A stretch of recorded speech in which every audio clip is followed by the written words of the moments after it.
Amor Cigano. Conto ainda não publicado de Gueda Lima com a voz de Lucas Cosme Silva. Amor Cigano. Por estar morando em uma vila distante no centro da cidade e onde quase não havia vizinhos, Elisa, embora gostasse muito do lugar, às vezes se sentia solitária. Em um desses momentos de solidão, ficou pensando o que poderia fazer ou aonde ir. Depois de pensar por um breve instante, lembrou-se do folheto que chegara via correio para a antiga moradora da casa. Já com o envelope em mãos, viu que, pelo nome, indicava ser de um espaço esotérico. Como não estava lacrado, ela resolvera abrir e ver do que se tratava. Para sua total satisfação, era a programação mensal de um espaço esotérico. Mesmo não achando nada de interessante na programação referente àquele dia, resolveu ir conhecer o lugar. Diante da decisão, a sua animação foi instantânea. Correu para se arrumar e logo estava pronta. Mas quase desistiu quando lembrou que iria de ônibus e não poderia voltar tarde, pois o funcionamento de transporte parava bem cedo ali na região. Durante o percurso, foi lendo o folheto e verificou que havia, entre outros cursos, o de dança cigana. Essa seria uma bela forma de passar o tempo que lhe restava além do trabalho, e também conseguir um pouco mais de descontração em relação ao seu corpo. Suas reflexões quanto ao que iria fazer pararam por aí, pois já estava chegando ao ponto em que deveria descer. Elisa estava apreensiva. A rua estava deserta. Mas apesar do medo, nem pensar em voltar dali. Assim, seguiu o mais rápido que pôde, em estado de alerta. A entrada do lugar era bem simples. Apenas um portãozinho estreito, que dava lugar a uma escada. Abaixo, algumas plantas e uma pequena área fechada com grades e outro portão. Mas dali, já dava para ver que o local era extremamente agradável. Quando Elisa passou pelo portão, e uma brisa suave fez a festa nos bambus do enorme mensageiro dos ventos que estava na pequena área, havia também um pequeno viveiro, onde os passarinhos que ali estavam a cantar. Isso fez com que ela se sentisse mais à vontade. O interior da loja possuía uma deliciosa simplicidade. Havia diversos tipos de objetos esotéricos e uma pequena biblioteca. Boa noite. Por favor, poderia me informar sobre as aulas de dança? Disse Elisa. Elisa pretendia especificar qual a dança que estava interessada, mas nem bem terminou a frase e sentiu que havia alguém lhe observando. Sem esperar a resposta da senhora, que simpatia ela nem sequer sabia fingir que tinha, se virou para ver quem a estava observando. Seus olhos foram em direção a um vão que dava lugar a uma pequena sala. Constatou que não estava enganada. Havia um homem sentado à mesa da biblioteca que a observava atentamente. Porém, assim que seus olhos se encontraram, ele abaixou novamente a cabeça e continuou o que estava fazendo. Elisa pensou que, de certo, sua entonação de voz que tinha despertado a sua atenção por algum motivo, que talvez ela nem sequer chegasse a saber algum dia. Não teve tempo de pensar em mais nada. A senhora à sua frente já estava impaciente e com a voz um pouco alterada respondeu a pergunta. Lhe entregou um folheto sobre os cursos e voltou a arrumar as mercadorias, ignorando que ela continuava ali parada. Elisa ia se virando na direção à porta para sair, quando um senhor muito simpático e com uma voz que era um verdadeiro calmante veio ao seu encontro. Por favor, fique à vontade. Se quiser conhecer nossa modesta biblioteca, talvez encontre algo que gostaria de ler, disse o homem apontando para onde estava o observador atento. Obrigado. Com certeza deve haver vários que gostaria de ler, respondeu Elisa. Completamente sem jeito, entrou na biblioteca e foi direto aos livros. Rapidamente, encontrou um dos volumes das Brumas de Avalon. Era o Prisioneiro da Árvore. Pegou o exemplar, sentou e abriu o livro, implorando a fada Morgana que a fizesse se sentir mais à vontade. Sentiu que seu desejo foi logo satisfeito pela magia da fada das brumas e em pouco tempo a sua respiração já estava mais lenta. Diante desse clima interior, já controlada a voz do simpático senhor chegou aos seus ouvidos e nisso soube o nome do homem que estava sentado na biblioteca. Julio, eu já acertei os últimos preparativos para amanhã. Existe algum detalhe que gostaria de revisar? Não, Marcos. Vou apenas passar esse fax e já estou saindo. O tal Marcos logo se afastou, enquanto nos ouvidos de Elisa ficou parando a sensualidade contida no sotaque dele ao responder à pergunta feita pelo senhor. Por minutos, Ela esqueceu o livro em sua mão, se sentindo completamente tonta. Desejou ter mais tempo para explorar melhor o interesse por ele, mas não teve como continuar a curtir essa sensação, pois já estava na hora de fechar o local e quase na hora de passar seu último ônibus para casa. Meio a contragosto, respirou impaciente e procurou o senhor pela loja para agradecer a sua atenção. Obrigada pela atenção. Volto com mais calma. Claro! Amanhã teremos o show de lançamento do CD de Carlitos Banjo, com início às 21 horas. Gostaríamos de ter a sua presença. O show será com apresentação de dança cigana. Eu venho sim. Considero música o alimento da alma. Muito obrigado e até amanhã. Elisa teve uma volta para casa tranquila, tanto interiormente quanto no movimento à sua volta que estava silencioso. Ainda estava se sentindo intrigada com a presença marcante de Julio. Sem perceber, pronunciou em voz alta o nome dele com o mesmo sotaque que o senhor da loja. Sentindo-se uma boba, correu os olhos à sua volta e agradeceu não haver por ali testemunhas da sua tolice. Mas, no dia seguinte, logo pela manhã, não sentiu nem vestígios da tranquilidade do dia anterior e a sua agitação começou a pensar em como seria a sua noite. Não conseguiu se concentrar em nada. Atendeu os clientes da loja sem a atenção habitual que costumava dar a eles. Alguns, que vinham com maior frequência na loja, até perguntaram se ela estava doente ou coisa parecida. Elisa deu uma desculpa qualquer, continuou distraída. Seu pensamento estava no show, que iria logo mais à noite. Julio não lhe saía da cabeça. Tinha esperança que ele estivesse no show também, assim poderia, quem sabe, conhecê-lo. Se o início do dia foi agitado, no final da tarde ela já estava completamente elétrica e não conseguiu esperar o horário de costume para fechar a loja. Fechou uma meia hora mais cedo, subiu a escada que levava ao seu quarto correndo, um lugar que achava maravilhoso, entrou com grande euforia no banheiro para tomar um banho, já tendo em mente o que iria usar e olhando no espelho. Ficou completamente satisfeita com o adorno que colocou na cabeça. Era uma faixa de largura média, em tons de verde feita em tear, que combinavam com a sua pele clara. Não conseguia ver o resto do corpo, pois o espelho era pequeno para isso, mas abaixando os olhos até chegar aos pés, gostou do que viu. Sua saia jeans de um comprimento abaixo dos joelhos e a bota de cano médio ficaram em harmonia. A blusa de gola fechada e o cachecol no pescoço completaram sua satisfação. Foi assim que Elisa se dirigiu ansiosa ao show. Elisa conseguiu relaxar durante o percurso de ônibus, mas assim que entrou na rua em que levava ao espaço esotérico, começou a tremer de nervoso. Mesmo com o coração aos pulos e vontade de desistir, não foi o que fez, desejando não chamar atenção ao entrar. Desejo esse que não se realizou. Logo que atravessou a porta, foi notada por todos que já estavam no local. Parada, no meio da loja, sem saber para onde ir por não conhecer o lugar, Elisa sentiu-se como um peixe fora d'água. Respirou profundamente tentando se manter a calma e, por sorte, mais uma vez, Marcos lhe prestou socorro na hora certa. Gentilmente, indicou onde seria realizado o show. Elisa principiou a descer os degraus que levavam ao salão que ficava no andar de baixo, quando escutou a voz já conhecida. Embora tenha escutado apenas uma vez, não pensou duas vezes antes de olhar para trás. Lá estava Julio, maravilhoso, com os cabelos caindo nos ombros, um giz que evidenciava tudo o que pertencia àquele belo corpo, um casaco preto que o deixava com um certo ar misterioso. Elisa estava tão envolvida pela cena que duas moças atrás delas foram obrigadas a aumentar o tom de voz na tentativa de serem ouvidas ao pedir licença para passar. Ela se desculpou pelo transtorno e desceu o restante dos degraus, evitando de continuar obstruindo a passagem das pessoas. Havia poucos lugares para sentar.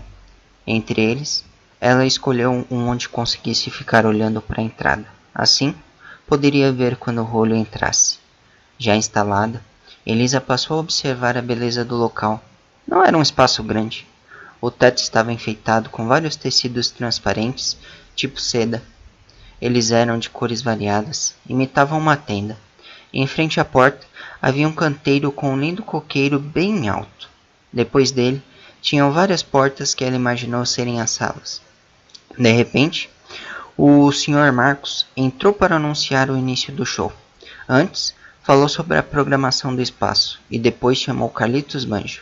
Quando mesmo entrou com o violão na mão e já tocando, Elisa levou um tremendo susto. Por pouco não falou em voz alta. Sua agitação se deu pelo fato de Carlitos ser o mesmo Julio. Ela não esperava que ele fosse tal cantor. Mas não teve tempo de ficar pensando, pois logo entraram as ciganas, dançando, e Elisa ficou muito emocionada. Dança era uma de suas principais paixões, em especial a cigana. Se envolveu por completo nos movimentos e na sua melodia cigana que saía da boca do cigano. Após a primeira música terminar, Julio, ou melhor, naquele momento usando seu nome artístico, Carlitos Banjo, falou um pouco sobre o povo cigano. Contou alguns costumes e tentou desfazer algumas histórias que, segundo ele, não eram verdadeiras. Entre elas, que era mentira essa história de que os ciganos roubavam crianças. Segundo ele, na verdade, essas crianças eram entregues para esconder gravidez indesejada de algumas moças, adultério por parte das mulheres ou marido. Durante todo o tempo em que falou e cantou, ele fez como se estivesse se dirigindo a ela. Seu gesto foi de uma insistência tão grande que chegou ao ponto de constrangê-la. A situação deixou Elisa em total estado de desconforto, a ponto de não mais prestar atenção nele. Abaixou a cabeça e apenas escutou suas músicas. Só quando estava para terminar é que voltou a olhar a dança das ciganas. Em um momento, ela olhou para fora do salão e ficou deslumbrada com a beleza da cena. O céu estava maravilhoso e a lua enorme e linda fazia um grande clarão atrás do coqueiro que ficava na saída. Se emocionou tanto que algumas lágrimas teimaram em escorrer-lhe no rosto. Era no momento final.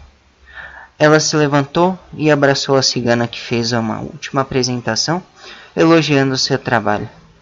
O nome da cigana era Elisama, que com carinho convidou Elisa para fazer aula de dança cigana. Ela era professora, dava outros cursos e jogava tarô. Elisa prometeu tentar se organizar e achar tempo para o curso.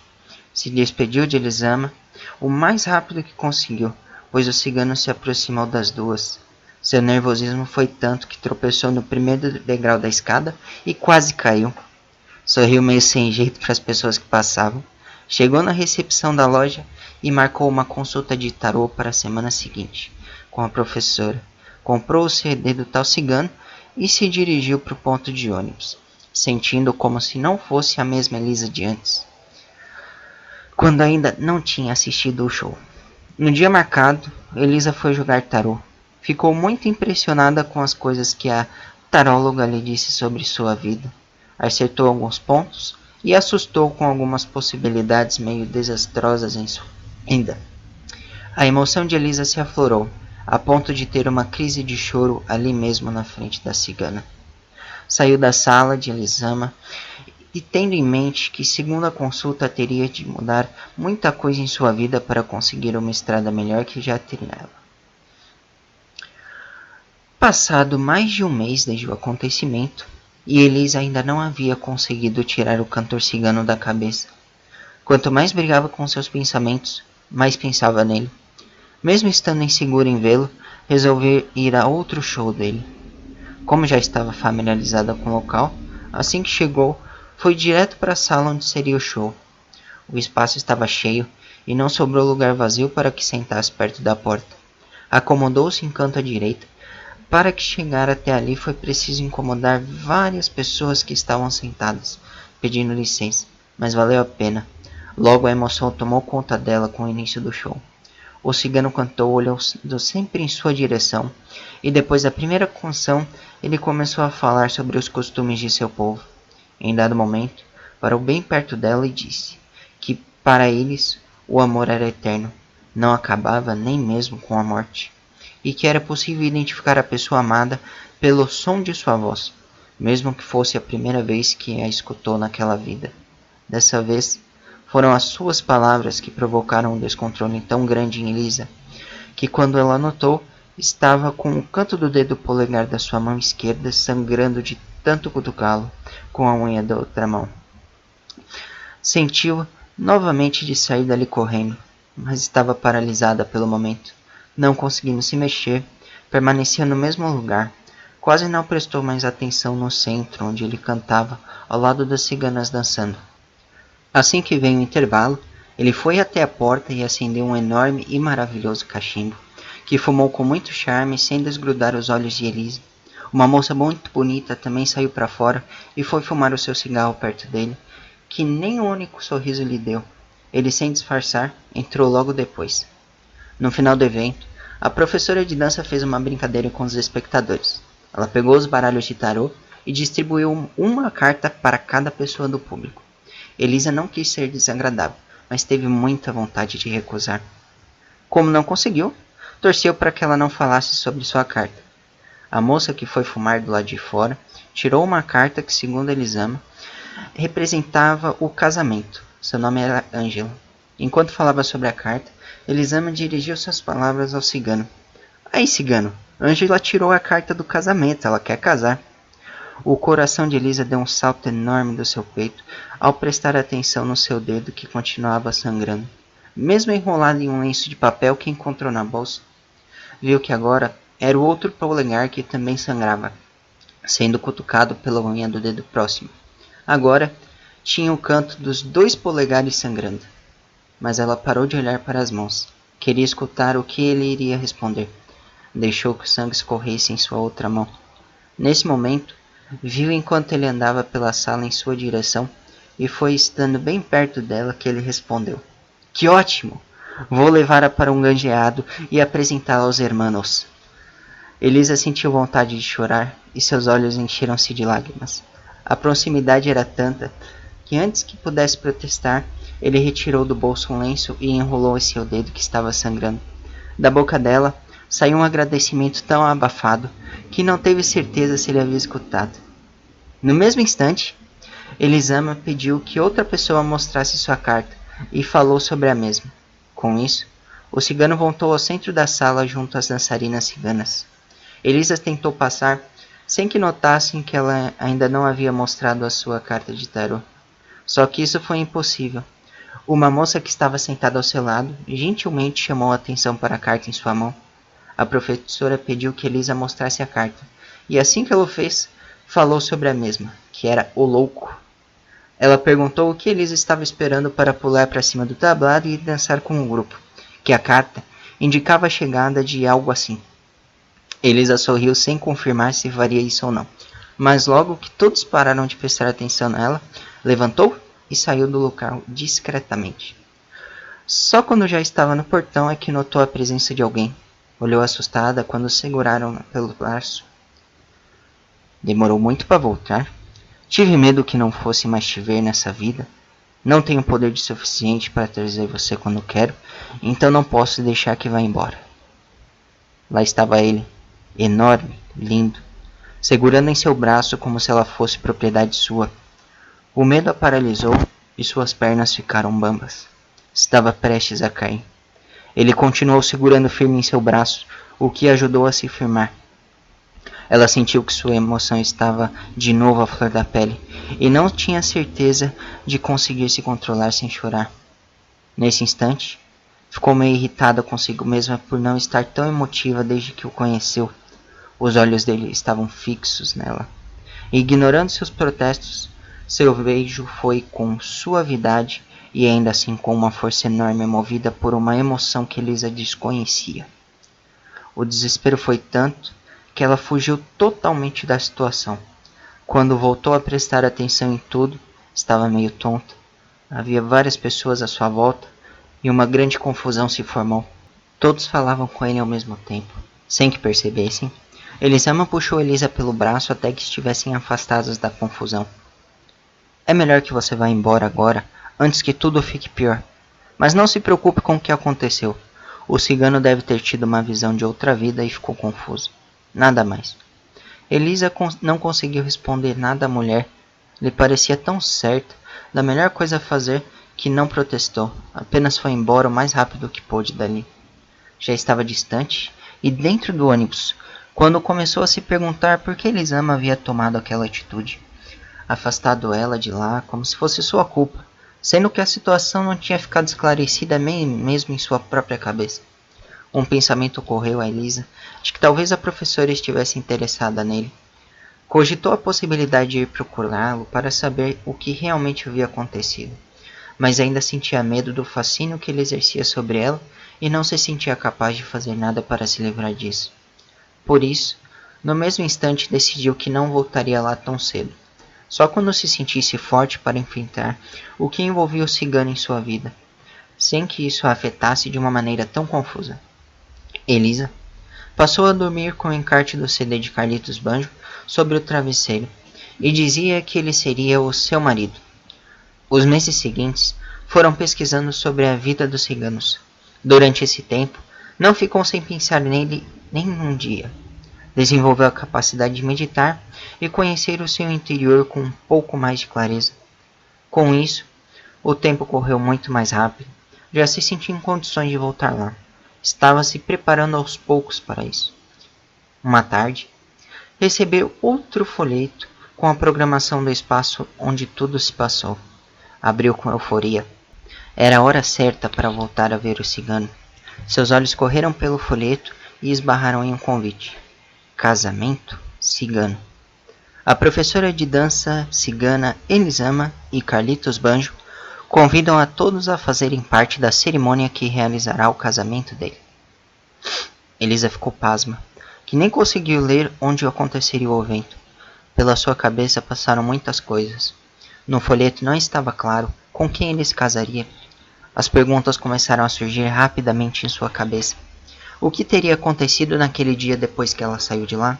Será que Elisama havia mentido para ele, inventando algo que ela disse antes de ir embora? Passou horas e horas se torturando com a notícia.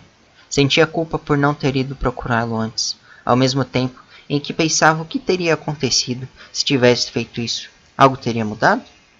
Se Elisama tivesse envolvido com mentiras, ele era forte espiritualmente, ele teria descoberto. Em meio a tanta confusão interior, resolveu que no dia seguinte iria ao espaço procurar alguém que desse qualquer tipo de contato do cigano. Tudo ficaria esclarecido e assim ela poderia ficar em paz. Era isso mesmo. Ela havia encontrado a melhor solução para suas dúvidas. Mas aquela noite teve pesadelos horríveis. Todos os tipos de tortura seu corpo e sua cabeça sofreram durante a noite. Na manhã seguinte, onde teria o suposto compromisso de esclarecer tudo com Julio, acordou queimando de febre, com muita dor de cabeça e um grande mal-estar. Nessas condições, foi obrigada a adiar até o dia seguinte, mas suas noites foram do mesmo jeito durante muito tempo. Tudo se repetia. À noite, pesadelos e de dia, febre e mal-estar. Quando finalmente se sentiu melhor, já havia se passado 2 meses. Respirou fundo, encheu o pulmão de ar e ligou para saber se estava para acontecer algum evento em que Carlitos Banjo estivesse no espaço esotérico. Gentilmente, a voz do outro lado da linha respondeu que ele estava em lua de mel com a esposa, que só se apresentaria lá dali a 3 meses. Quando a moça ia falar o dia que seria, Elisa desligou sem nem mesmo agradecer. Diante de sua tristeza, nem a educação ela fez questão de ter. Seu coração e sua cabeça se encheram de dúvidas novamente. Não adiantaria mais nada. Tudo já estava perdido. O melhor agora era acreditar que sua doença e tudo o que se passou aconteceu para o seu bem mesmo. Que mantendo muitas dúvidas sobre o que havia se passado no universo invisível, que foram responsáveis pelos acontecimentos em sua vida em relação ao cigano. Cigano esse que acreditava ser o amor verdadeiro, um sentimento indestrutível. Nem mesmo a morte era capaz de acabar com ele. Elisa se perguntou se não havia imaginado tudo, pois como poderia ela ter visto e vivido aquilo, se ele não havia dado um jeito de achá-la? Sendo ele alguém que acreditava em um grande e verdadeiro amor. Elisa disse para si mesma que poderia montar em sua imaginação outro final de sua história com o cigano. De qualquer forma, o melhor era deixar tudo quieto, exatamente como estava. Afinal, pensou que quem era ela, uma pequena e simples pobre mortal, que nem mesmo tinha um caminho espiritual trilhado para enfrentar uma situação confusa, e até certo ponto, perigosa como essa. O que restava a ela era apenas guardar a lembrança do beijo e não se torturar com o resto. Procurar ser bem feliz para compensar qualquer falta em alguma coisa na sua vida, como a perda de um grande e verdadeiro amor, capaz de superar até mesmo a morte, que tenha, infelizmente, perdido por conta de sua fraqueza diante dos acontecimentos, sejam de ordem espiritual ou não. Se realmente o amor a que ele se referia não acabava nem mesmo diante da morte, e eles não chegassem a se reencontrar nessa vida, de certo aconteceria em outra. A única coisa que Anisa não queria admitir era esquecer alguém tão especial como ele, que despertou com o som da sua voz. Encontros como esse, apesar de tantos desencontros, deveriam ser sempre festejados. O certo era que enquanto estivessem vivos, haveria a possibilidade de um reencontro. Mas se isso não chegasse a acontecer, o próximo contato seria quando estivessem na Terra os dois ao mesmo tempo novamente. Esse pensamento, sim, poderia sobreviver por muito tempo, e fantasiar uma aproximação era o melhor que ela poderia fazer. Então, que sonhar com a possibilidade de um encontro fosse o seu melhor momento.